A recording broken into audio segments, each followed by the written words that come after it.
Thank you very much, and guys and gals, thank you for being here. Hope you're ready for a little bit of Miami. I know that you came in after the parade. Anyone here early enough to see the parade, the heat parade? Okay. So, kind of crazy down here. You know, everyone's out there, they're banging pots and pans, and you know what's great, because they're banging pots and pans, it shows it's a food town. I mean, where else, are you out there kind of hanging around doing one of these things for a basketball game? But it's a food town, and there's so many different varieties of foods that are here because of the diversity. The diversity here in Miami is great, and it's amazing when I say the diversity, a lot of folks think it's very Latin, very Cuban. There are a lot of Cubans here, but there's also a lot of Venezuelans, Brazilian, Argentine, Mexican, Central American, Nicaraguan, Caribbean, all throughout the Caribbean. Europe, you'd be surprised at the little conclave of Little Odessa that's here, little conclaves of Little Italy that's here. So, believe it or not, everyone loves the sun. Everyone loves the sun, they love the water, and that's kind of where it begins. If you drive through Miami, you'll also see lots of mango trees. I mean, unbelievable amount of mango trees. If you really won't get a sense, the best time is actually to come in the winter, because in the winter, when the mango trees are in flush, when they're in flush means they're blooming. Okay, so in winter, when we're talking about January, all of a sudden every mango tree has a whole new top of purple and yellow flowers, real tiny purple and yellow flowers. And it's amazing how many you'll see in every neighborhood. And it has to be a neighborhood. You'll never see them like around a mall. You'll never see them in a public park. Mangoes are personal. Mangoes are personal. You put a mango in someone's hand that loves mangoes, they can't help but smile, because so many people grew up on mangoes.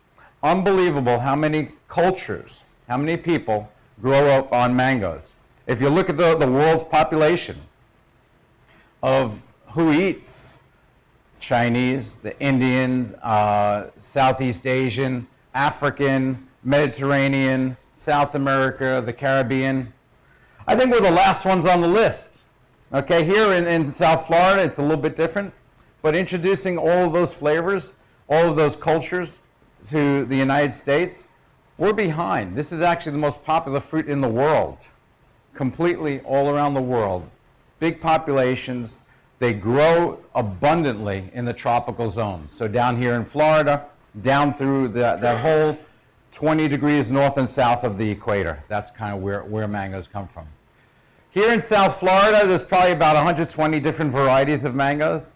In India, where they've been selecting mangoes probably for 4,000 years, there's about 400 varieties of mangoes. And what we call selection, there's varieties and there's selections. Varieties are selection, like Tommy Atkins, Hayden's, Kent's, Ataulfos. These are selections. What does a selection mean? What does a variety mean?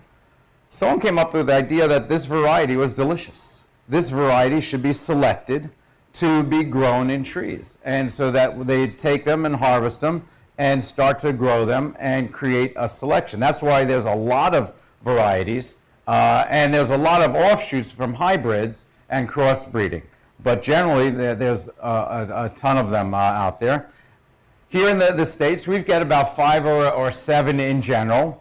Tommy Atkins, Hayden's, Kent's, Kit's, Ataulfos, Francis or Madame Francis or Madams, depending on how we look at that. That's kind of what we're seeing generally in the major market. There's others in the smaller markets, the secondary markets. There's another 50 that are coming out. What you'll see generally, and which I'm fighting for, is you get mangoes on a produce list, and it says mangoes. They're interchangeable, I get it, but it's just like apples. You like to know when you're eating a Granny Smith and when you're eating a Delicious or a Rome or a Pink Lady. You sort of know what you're getting into. We're not labeling them yet. We'll get there.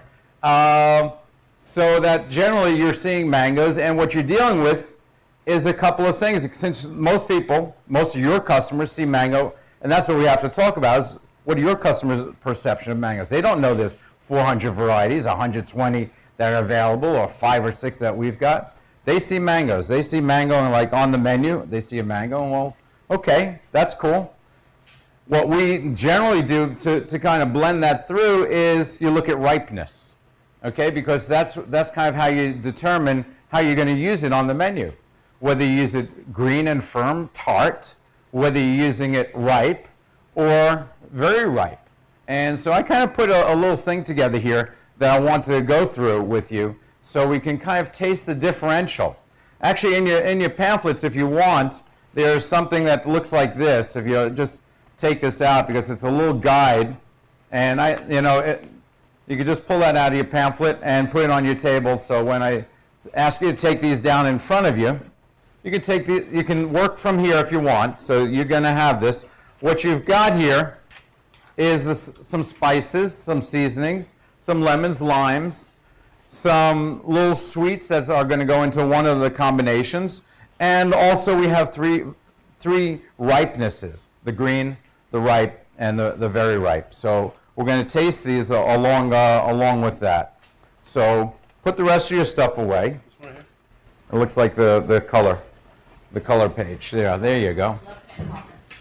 So taking a look at the 3 mangoes that are in front of you, the 3 ripenesses of mango. Okay, right now we're concerned with ripeness as opposed to variety. Okay, so there's one that can look very yellow or green, depending on what you have, which mango got cut. That's we're calling a green mango. Okay, it's just unripened. It's very firm. Thank you. These are green mangoes. Okay, and just so you can get a feel for what I'm talking about, a green mango. There you go. You could just pass around. Pass that around. Pass it down. Okay, these I actually got off my tree in the neighborhood. These 3 varieties of mangoes, 4 varieties. I got a Osteen, which is kind of a little round, almost like an apple. Look at that. That's an Osteen. This is a Culinary Savoy, which is a Vietnamese variety. That's a Sandashore or Supreme, also from my neighbor's yard. I didn't tell you about the rules in Florida. If the tree hangs over the gate, it's your mango. If you're quick enough or in the morning, it's still your mango. So when I talk about green mango, it's firm, it's hard, green slaws, green chutneys. We can go into a couple recipes with that.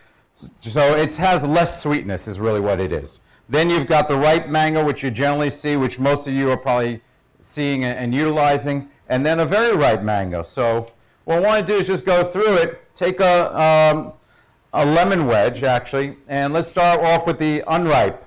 Okay, just take the unripe mango and just give it a squeeze on that and taste the unripe.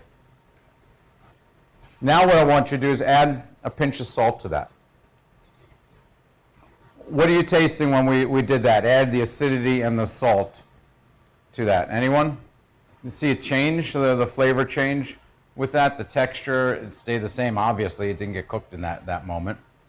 But it becomes more pronounced, okay? Our palate works, obviously, as you know. Salt, sweet, bitter, and what am I missing? Sour. Salt, sweet, bitter, and sour. And umami, so we've got all of those. We'll want to then go and take the chili powder. The chili powder is actually the darker one.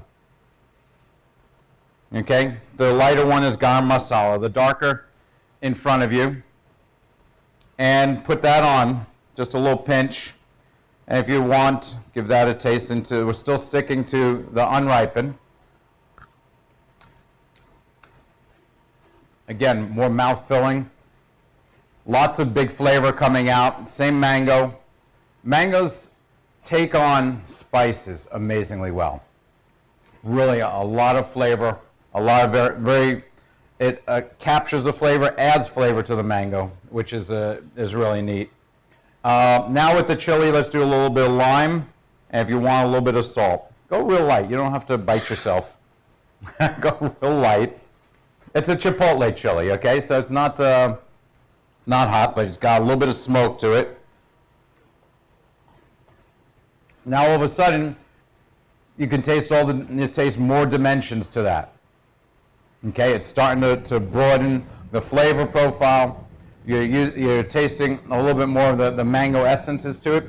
The mango becomes more interesting, obviously, just from doing that. And then what I want to do is lastly on that is take a little bit of garam masala, which is a little bit of a mixed spice. So we have a blended spice, mild, not hot at all. Actually has some cinnamon and fennel.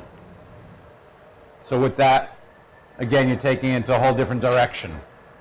Okay, so now the two next, you can see one is a lot deeper yellow. That's the extra ripe mango, the very ripe. And the mid color one is going to be your ripened mango. Okay, so here we're going to start off with on the ripe mango, a little bit of chili powder and lime. You know how strong the chili is, so you can taste as you like. Wow, whole different flavor. You're starting to get that real tropical essences. You're getting what more people are looking for in mango. You're getting very classic flavor. Your mouth's watering. Even after you're done, you still have the saliva running because of the acidity. Acidity in mangoes is really important, and that's why matching it up with like a little bit of lime even also adds to that acidity. It makes it more interesting. It clears your palate. It also makes it gives you more of the flavor profile. It clears as it's going. Okay, so now we're going to do the garam masala again on the ripened mango. Some more aromatics on this. This also has a little cinnamon and has a little nutmeg in it and coriander. So you can taste the nice warmth, the warm spices that are in there, the sweet spices that are in there. Works really nice with a ripe mango. Very, very versatile on that. That's an easy go. Okay, going on to the last, which you guys some macadamia nuts, raisins, and coconut. And if you just want to take a piece and take a little pinch into there and kind of make yourself a little tropical salad with the ripe one. If you want to spice it, you can. Okay, but adding some dimension and texture is really what we're looking at here. So again, with nuts, when you add nuts, you're adding a little bit of bitter. Bitter helps pronounce flavors. Bitter really works for you. It sort of stops your palate and makes it think. Generally, in the U.S., we're addicted to sugar. We don't get bitter too often. We don't appreciate it enough, but I think we as chefs, we figure a way to put it in there to make it interesting, to make it flavorful. With citrus zest, we do it with nuts, we do it with different vegetables that have that bitter chocolate. I mean, there's all sorts of ways of adding that kind of note to it. So again, it's just really tropical in those essences, really a whole different kind of flavor. Now for the very ripe, what we want to do is again do a pinch of chili and lime, and you get a difference in that flavor. So that's almost dessert-like. If you're thinking about desserts, thinking about sweets, the mango itself is ripened. It's the same mango, it's just ripened. It's kept for a couple more days, and it ripens really well. So we've got that. Following that, the garam masala on the next one, just so you can kind of taste them. If you want to taste back and forth between that, this is also one of the things that we want to do. If you want to put a little salt on it as well for the garam, would be interesting. And then again, your sort of little tropical dessert here with a little coconut, raisins, and macadamia nut. And tasting that. And if you want to spice it, put a little spice in, a little citrus, that's fine too. We just kind of travel around the world in 3 easy lessons. It's amazing because and that's what I love about food. I love about food is because we're using the same ingredients all around the world. All different restaurants here. We're feeding all different types of people, but without moving our kind of fingers and our palates, we kind of play with it. And we kind of say like, okay, how do we affect change? We're dealing with mangoes, or we're dealing with whatever it is, whatever protein. All around the world, we're dealing with pork and beef and shrimp and chicken and mangoes, but we can make it taste South American, we can make it taste Caribbean, we can make it taste Asian, we can make it taste Indian, all from kind of the spices, the acidity. There's a couple techniques that are going to get thrown in there with that. And sort of like take it, with mangoes, for some of us it's introducing an exotic flavor. For some of us it's introducing a very standard flavor, but doing something interesting with it. And that's really why I wanted to just show you really on a simple end how easy it is to introduce spices into mangoes. Okay, so we're going to switch over now to the first demo part here. You guys know cutting mangoes, kind of something that's simple, but kind of show you just a real simple way of doing it. If you take it and cut it open, and let's say you just want to do some slices and just kind of cut through straightforward. Take a little spoon,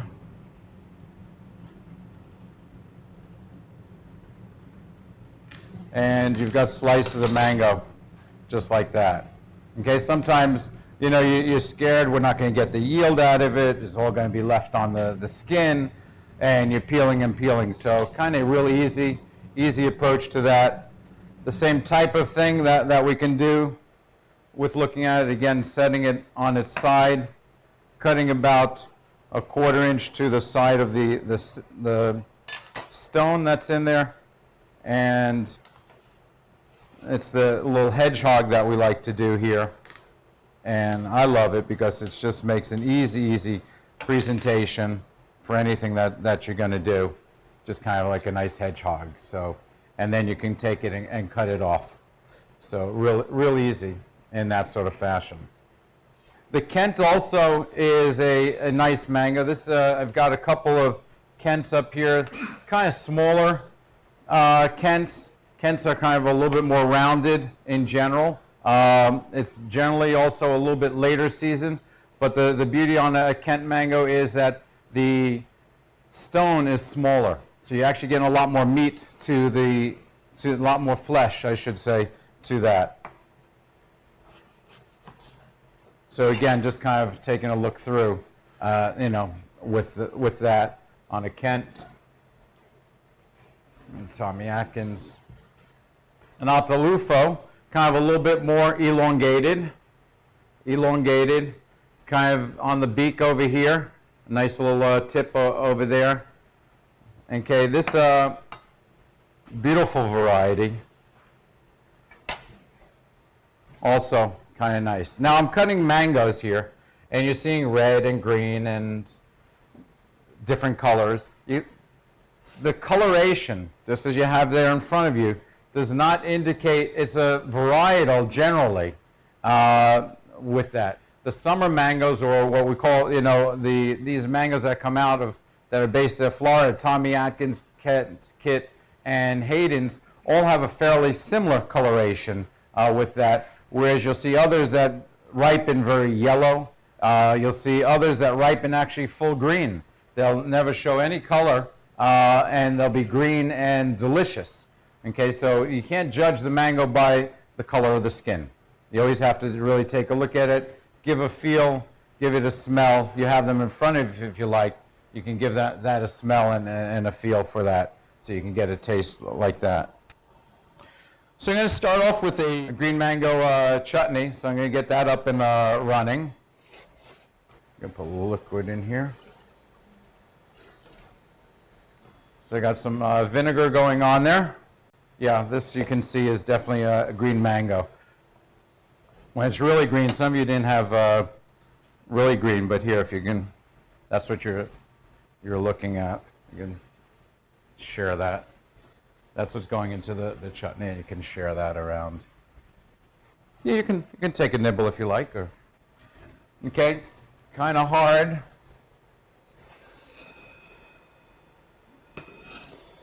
Kind of green apple-ish.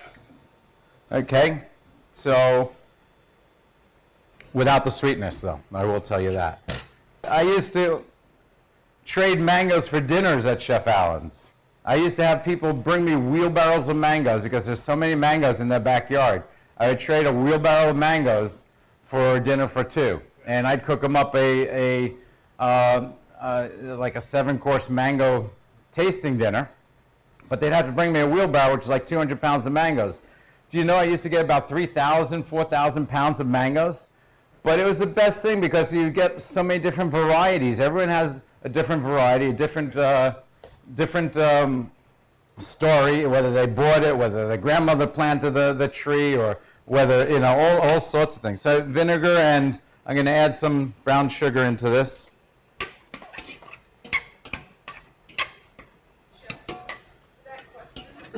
Yes. Okay, so I've added the brown sugar into that. I'm going to add some onion.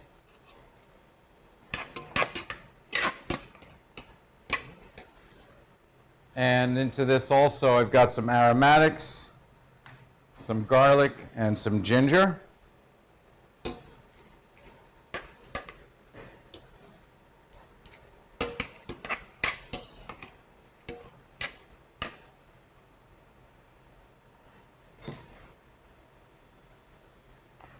Okay,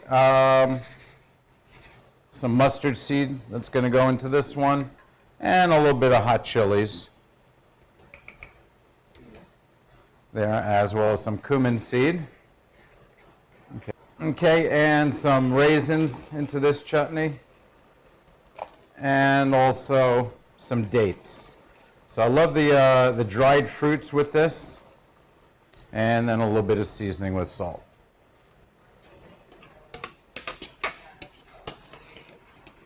Okay, good. So this we're going to let simmer for a little bit, and then we're going to look back at that in a short while. So I've actually got another chutney. Kind of do two different chutneys. This one is going to be with ripe fruit. So I'm going to put the mango into this. Just going to do a little bit of water. There's a lot of acidity in the pineapple. So I'm going to add some pineapple, mango. Okay, also some raisins in this one, and this is going to get some coconut into it, some cumin, as well as a little cumin and sugar.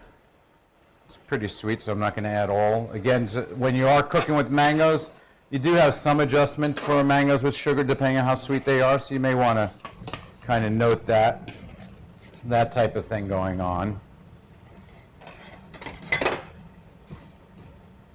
And also this one now is going to have some peanuts in it, and a little bit of jalapenos, some red jalapenos. Mangoes are a classic for chutneys. And you'll see the difference between, actually a green mango works really well for a chutney because it won't disappear as much, whereas in a ripe, you'll cook it less, so it obviously cooks faster with that. Okay. With chutneys, as you suggested, pork and lamb, chicken. I love it with if anyone's doing a curry, I love to do it with a curry, a shrimp curry. A flavorful meat, ribs and a curry. Do a chipotle, grilled rib and serve it with a mango chutney. Do a green mango chutney with that. It'd be delicious. Braised lamb shank would be delicious with that. Braises go really well with that. Pepper pot type of thing goes tremendously like that. So there's lots of versatility with a chutney. The beauty of a chutney also is you can make it and you can set it up, and you can have it for a couple of days, a week, depending on what you're doing with it. So you can batch it nicely, you can prepare it, and get that sort of under control with that, which works really well. I'll put a pinch of salt in there. I think just to bring out different flavors, I like malt vinegar, I like cider vinegar, I like cane vinegar. as well as you'll see white vinegar as well. Sometimes it's using the acidity of a lime or something in that sort of fashion. So yeah, both types of vinegars and acidity. Yeah, rice wine vinegar is also really nice. Add some nice flavors to it.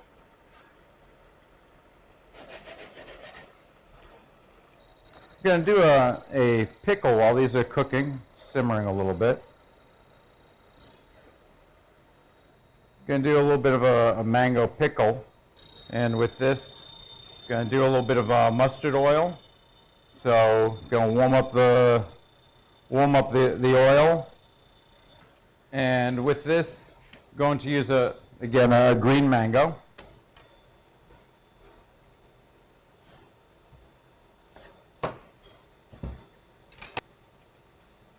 Okay, and if you're peeling a green mango, you can just cut the flesh off and cut around it. So yeah, while we're waiting here, just getting the oil, warming it up.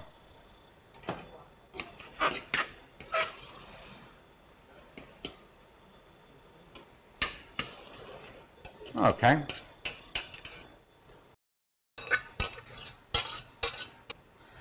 So that's one chutney. I'm going to bring out the other chutney too. Oh yeah. Can you portion out a little bit of each of the chutneys and pass that out? Okay, that'd be great. Okay, so now I'm going to add the mustard seed in. Anyone smell mustard? I think you smell it by now. Okay. Okay, so we're going to let this cool a little bit. A little bit of cumin. A little bit of chilies.